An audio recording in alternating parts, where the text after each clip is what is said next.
Olá, aqui é Leonardo Silva. Eu estava aqui em casa fazendo uma aula e decidi gravar esse vídeo rapidinho sobre a utilização do corpo. Sim, eu vou falar como é que a gente, né, na nossa sociedade contemporânea, valoriza tanto a fala, o conteúdo, a questão da intelectualidade, que a gente acaba deixando de lado as expressões corporais, aquilo que a gente sente também no nosso corpo como uma âncora importante para o autoconhecimento. Então eu quero dar uma palavrinha para você sobre como a gente pode utilizar melhor o corpo, não só com a gente mesmo, como também observando melhor as expressões e aquilo que o corpo das pessoas pode estar nos transmitindo.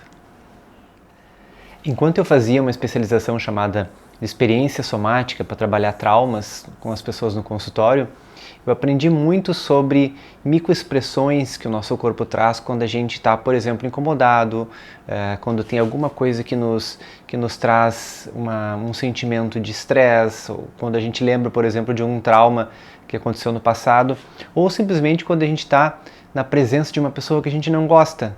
O corpo vai mostrando isso em microexpressões. E também aprendi bastante em como identificar e como fazer para a gente poder relaxar, para a gente poder entrar em um estado de calma, de tranquilidade. Como é que eu posso identificar também isso no corpo? Como é que eu sei que eu estou mais relaxado, que eu estou calmo? Então, eu vou explicar para vocês duas reações clássicas do nosso corpo e como é que a gente pode aplicar elas. A gente está falando de reações do sistema nervoso autônomo, que basicamente são duas reações. Uma reação que ativa, que deixa o corpo pronto para ação, que é a ativação do sistema nervoso simpático, né? Talvez não seja tão simpático assim, né? Mas enfim, e a ação que é do parasimpático. São ações antagônicas. Um ativa, um prepara para lidar com o estresse e outro é para relaxar, para dizer que a situação está calma e tranquila. Então, qual é a vantagem da gente entender melhor como é que acontece isso no corpo? Bom, se a gente entende as expressões do sistema nervoso simpático, a gente identifica, por exemplo, quando a gente está estressado, quando tem alguma coisa que incomoda. Isso pode servir para uma série de coisas. Assim como a gente pode perceber algumas expressões das pessoas quando elas estão incomodadas, quando tem um assunto que, por exemplo, a gente toca no assunto e ela demonstra que tem alguma coisa que não está legal naquele assunto que a gente está conversando. Então, o que acontece no sistema nervoso simpático primeiro? Bom, quando eu falei em ativação, vamos pensar em termos evolutivos, o nosso corpo está nos preparando para aquelas reações clássicas que a gente chama de luta e fuga, e a gente tem também uma terceira reação que se chama congelamento. Então, o corpo está dando o máximo de si para voltar para a sobrevivência. Então, a gente não está preocupado com coisas que não são importantes ou são mais fúteis, né? E quando eu digo fúteis em termos de sobrevivência, por exemplo, fazer xixi e cocô. Então, não é à toa que a gente tem uma diarreia, né? Ou deixa soltar tudo quando a gente está nervoso, né? Antes de uma palestra, de uma reunião, enfim, né? Que é muito importante para a gente. Então, o sistema nervoso simpático, ou ativação simpática, como a gente chama, ela visa deixar o corpo preparado para essas reações de sobrevivência. Então, a pupila vai dilatar, a pressão arterial vai aumentar, porque o sangue vai te dar a possibilidade de, né, lutar, fugir. O sangue também leva os sistemas inflamatórios, então caso tu esteja lá correndo, né, evolutivamente a gente corria do leão, né, hoje a gente tem estresses do dia a dia, enfim, mas o sangue está indo, né, para os músculos e levando também o sistema imunológico, caso aconteça alguma coisa, nosso corpo já está preparado. Então é uma ativação. Imagina que o corpo está dando o seu melhor energeticamente para poder sobreviver. Então a ativação simpática ela é muito importante para a gente e ela acontece em várias situações do nosso dia a dia. E claro que fica até um pouquinho clichê falar que a gente está nessas situações de estresse, luta, fuga, congelamento, né? Então a ativação simpática serve somente para essas situações. Mas tem uma outra questão que quase ninguém comenta, que é muito importante, que me serve muito para o consultório e talvez te sirva também em momentos onde tu está entrevistando, onde tu está conversando com alguém, que é perceber essas nuances do corpo da pessoa que a gente está conversando, falando, quando há uma ativação simpática. O que significa isso? Que talvez tenha algum assunto, alguma situação, talvez uma palavra, talvez mencionar alguma situação parecida com que foi um trauma para ela. Isso vai trazer as mesmas reações simpáticas de como ela estivesse realmente estressada ou fugindo do leão.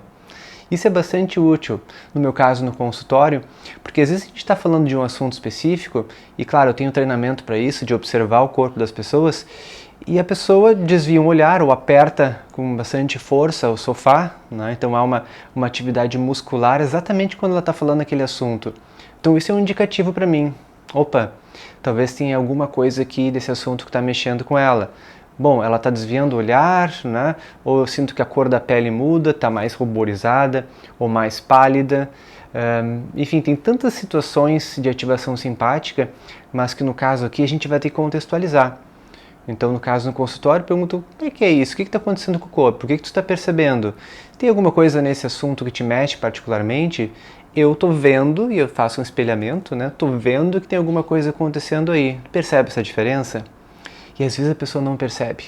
Né? Então, em termos terapêuticos, isso é bem importante, porque o corpo acaba sendo uma âncora para dizer que alguma coisa relacionada àquele assunto que ela está trazendo, ou algum sentimento, ou alguma, no caso, a palavra certa é emoção, que o corpo está trazendo, talvez ainda nem tenha chegado a nível de consciência e tu está ajudando então a pessoa a se dar conta, a estar consciente daquelas emoções e do quão aquele assunto está mexendo com ela naquele momento, certo? Isso tende a servir para entrevistas, para conversas mais profundas, enfim, que vocês possam querer utilizar essas observações da ativação simpática, certo? E vamos lá, a gente está numa sociedade onde tudo é, né, tomar energético, a gente não pode perder nada, a gente tem que estar ligado em tudo, a gente tem que estar no 220, é legal a gente falar que a gente está na correria, né? Só que um dos grandes desafios que eu trago não é entrar nessa correria. Um dos grandes desafios é a gente aprender a ativar o nosso sistema nervoso parasimpático, né, que é o de relaxamento. Claro que perceber o simpático até em nós mesmos é importante, porque eu percebo que também tem um assunto que me incomoda. Eu percebo que a chegada, por exemplo, de uma pessoa numa roda, por que ela ativou em mim alguma coisa no meu estômago? O que aconteceu diferente? O que eu estou suando nas mãos? Então isso também é um indicativo para o teu autoconhecimento. Então a ativação simpática é muito legal que a gente possa perceber. E a ativação parasimpática, ou simplesmente o sistema nervoso parasimpático, ele para, né? Ele para a ativação. Ele simplesmente diz para o corpo que está tudo bem, está tudo tranquilo, está tudo de boas, então vamos relaxar, agora a gente não precisa mais sobreviver, agora a gente pode descansar. O parasimpático ele é muito importante porque ele está ligado a momentos de criatividade. Não? Vocês acham que as pessoas vão criar sob pressão? Vocês acham que o chefe vai dizer, bom, sente numa mesa agora e criem agora porque eu estou mandando? Não vai rolar nada de criatividade. Porque na criatividade a gente precisa de relaxamento para a gente poder conectar diferentes situações, para a gente ter um terceiro, uma quarta ideia que a gente chama de insight. Então, o parasimpático é fundamental que a gente possa aprender não só em nós mesmos esses momentos de relaxamento, como também a fazer isso nas pessoas, né, quando a gente está ou no consultório ou numa equipe de trabalho. Então, o parasimpático é aquele que relaxa. Como é que a gente pode fazer isso? A técnica mais simples que existe de ativação parasimpática é a gente dar 3 respirações bem longas, onde a gente inspira num tempo, por exemplo, aqui eu inspirei em 3 segundos, segura o mesmo tempo, que é mais 3 segundos, e solta no dobro do tempo, no caso 6. Tá? E a gente faz isso 3 vezes. Então inspira, segura, solta no dobro 3 vezes. O que isso significa?